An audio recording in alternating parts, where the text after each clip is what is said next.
Hey guys, and welcome to a little pros and cons video with FIFA 16 or benefits and problems with the game. So today I'm going to be talking to you guys about what I personally think, like me personally, think is wrong with the game and what's good with the game. So let's start with the good stuff.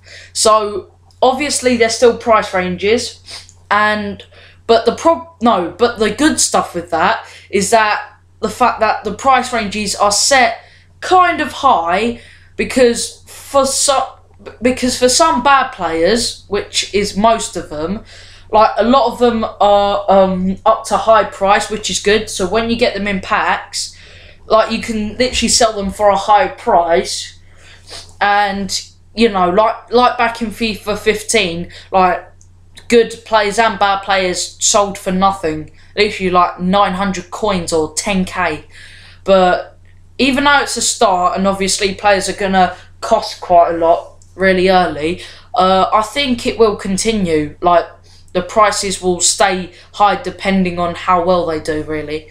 But I think the problem with FIFA 16, which is part of Ultimate Team, is that they don't have trade offers. Now, trade offers was a very key thing back in FIFA 14, which they cut out in FIFA 15. So if you don't know what trade offers trade offers was when like or trading, however you want to say it. Well, basically back in FIFA 14, instead of just like buying coins and like exchanging players with them, you could in wager matches or just with your mates swap players or consumables and do anything like that, and you could even exchange coins as well to each other. So I think that's what the problem is with FIFA 16, because they still don't have that, but I really want that to come back because it's a really good idea. So yeah, I think that's one of the problems with it. But now on to career mode. I think the good stuff about that is that like you can train individual players as well, which is actually the best thing, because before you just had to wait until their stamina rose up or fitness and then play the match, but now you can actually train the players, which I think is a really good thing, and a really as I said, really good thing in career mode. But what I think should happen is that I also tried out the career mode, but for the players, like as in you're playing as a pro, you can't really train yourself, which, I mean, it doesn't really sound like a big thing to a lot of you guys, but for me, like on career mode for team management and that, you can train a whole team, but on the pro part, why can't you just like train yourself as well? Like, I think you guys get what I mean, but yeah, just stuff like that really. I mean, like, what's the point on having one thing but not having it for the like similar thing in the same game as well? You get what I mean? But also, one of the good things about FIFA 16 is that like the graphics are new. The graphics are awesome, which I really love. But the problems with the game in general, as in like the gameplay, not just in general, forget when I said in general, but like the gameplay, what the problems about that is that, one, you can't help the little circle around the player or the tutorials at the top. I mean, you can help it, but you just can't help accidentally clicking the button and it's there.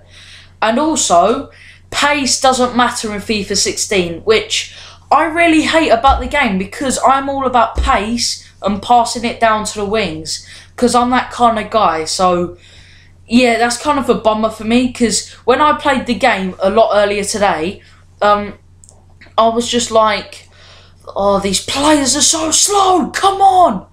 And yeah, because they say someone's really fast, for example 88 pace, but like back in FIFA 15, that would have felt like 83 pace, because that's how slow the player is.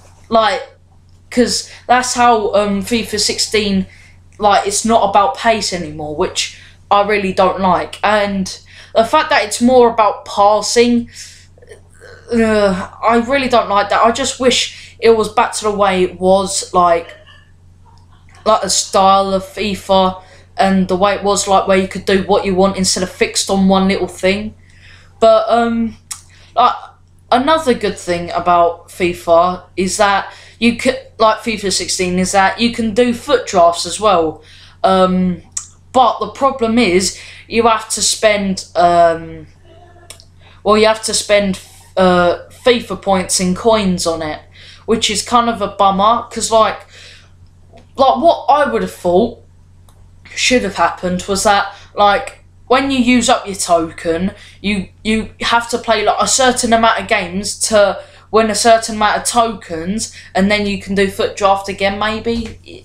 Yes, something like that, really, to be honest. But yeah, also another thing that's good with Ultimate Team, or just FIFA in general, is just like the skills, like, they haven't changed, because like with some of the buttons they have changed, but with the skills they haven't changed, which is in a way a good thing, because a lot of buttons have actually or button controls on FIFA have kind of like changed, which is very confusing for a lot of players, and I understand that. But I'm just glad that the skills haven't changed, because if they had, then like I would be losing every single game in FIFA, because I'm all about pace and skill. So yeah, I mean, I know that's not much of a big deal, but you know, it kind of is for me as well. So yeah. Well, that was it for the pros and cons of FIFA 16. If you liked the video, then please leave a like down below, but feel free to dislike. And also make sure you check out my channel just make sure you check out my channel and click the subscribe button down below. I've been Vinny French Gibbons, and I'll see you next time.